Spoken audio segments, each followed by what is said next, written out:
Réinventer l'éducation. Learning World, en association avec WISE, une initiative de Qatar Foundation. Bienvenue dans Learning World. Cette semaine, nous nous rendons en Syrie, en Indonésie et en Colombie pour des reportages sur la scolarisation dans les communautés isolées. Nous vous ramenons des images éblouissantes du désert syrien où les tribus de Bédouins sceptiques quant aux programmes éducatifs se rendent compte qu'ils ne contredisent pas forcément leur héritage ancestral.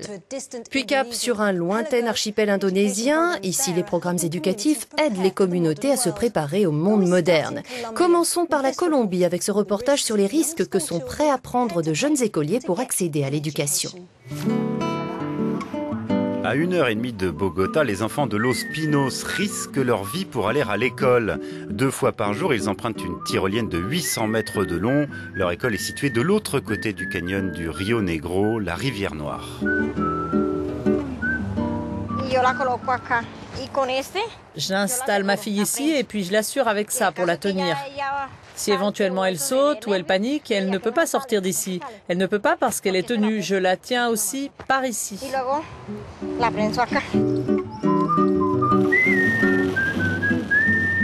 Rosalba est la cuisinière de l'école rurale La Terra. C'est ici que tous ces enfants ont appris à lire, à écrire et à compter. Je veux devenir soldat. Mario, 17 ans, a fini l'école. Fort d'années de pratique, il aide son cadet car les plus petits n'ont pas le droit d'utiliser la tyrolienne sans être accompagnés. Au début, je traversais avec mes parents qui me mettaient dans un sac. Ils m'emmenaient. Après, avec le temps et la pratique, je venais tout seul.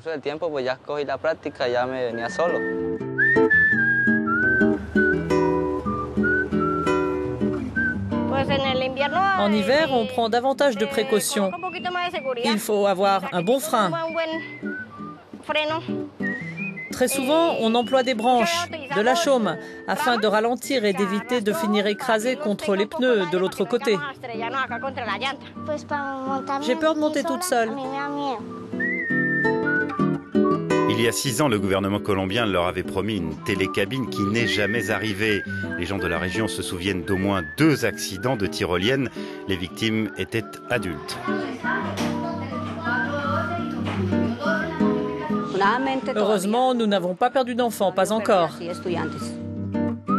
Sans la tyrolienne, ces enfants devraient marcher 2 heures chaque matin pour se rendre à l'école. Préserver l'identité culturelle est souvent primordial pour les communautés isolées. Les reportages qui suivent explorent la dynamique entre identité culturelle et éducation.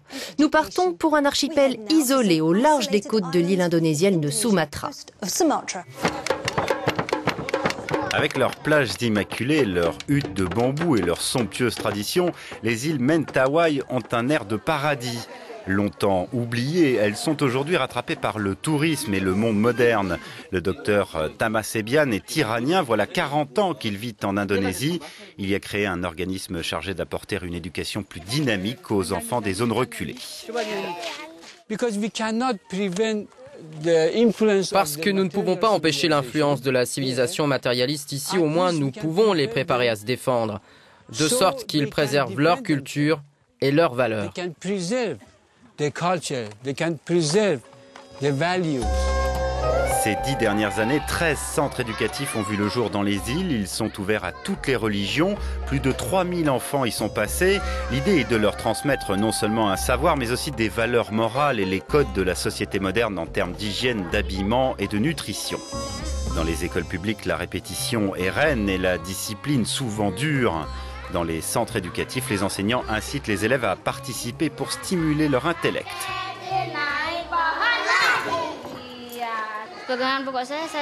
Je veux éduquer les enfants. C'est très important parce que quand ils grandiront, ils seront capables de contribuer au développement du village. L'art et le jeu sont des outils essentiels d'apprentissage. Au lieu de faire répéter des données, ces centres tentent de former des libres penseurs capables de formuler des critiques constructives. Cette école nous a apporté un point de vue nouveau, une nouvelle conscience.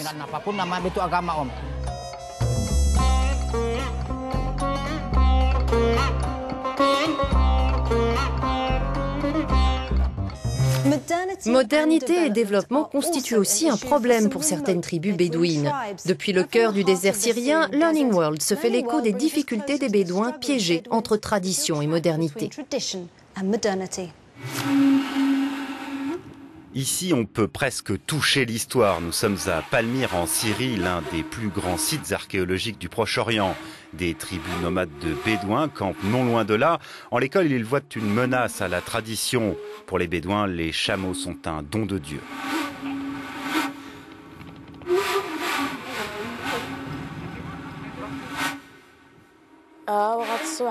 Je nourris les chameaux, puis je les emmène courir. Le taux d'illettrisme est très élevé parmi ces tribus bédouines toujours en mouvement. La Syrie a mis en place des écoles mobiles qui suivent les Bédouins afin de les aider à apprendre sans renoncer à leur style de vie et à leurs coutumes. Mais les plus âgés ne voient pas les bénéfices de cette éducation. Pour eux, apprendre à vivre en bédouin est une éducation à part entière. Je ne suis jamais allé à l'école. Mon école, c'est le désert. L'éducation n'a pas de limite. L'être humain a des pensées et un esprit. Ces deux choses se suffisent à elles-mêmes.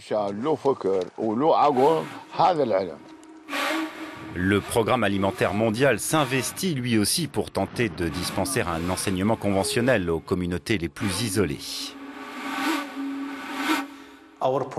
Notre programme vise à éduquer les enfants pour que la prochaine génération ne tire pas ce type de conclusion. Au contraire, la prochaine génération comprendra qu'il est très important pour leurs enfants d'aller à l'école. Croyez-moi, un berger éduqué vaut mieux qu'un berger illettré. Le changement n'est pas toujours bienvenu. Les Bédouins craignent que recevoir une éducation formelle ne finisse par casser leur communauté nomade.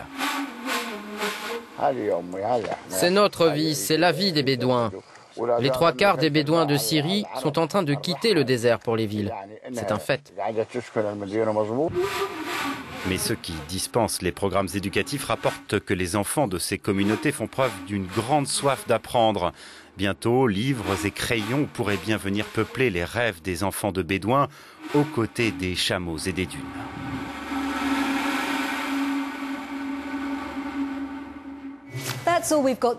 C'est tout pour cette semaine, mais rejoignez-nous la semaine prochaine pour un nouveau tour du monde de l'éducation. Pour revoir un de ces sujets, rendez-vous sur euronews.net/learningworld.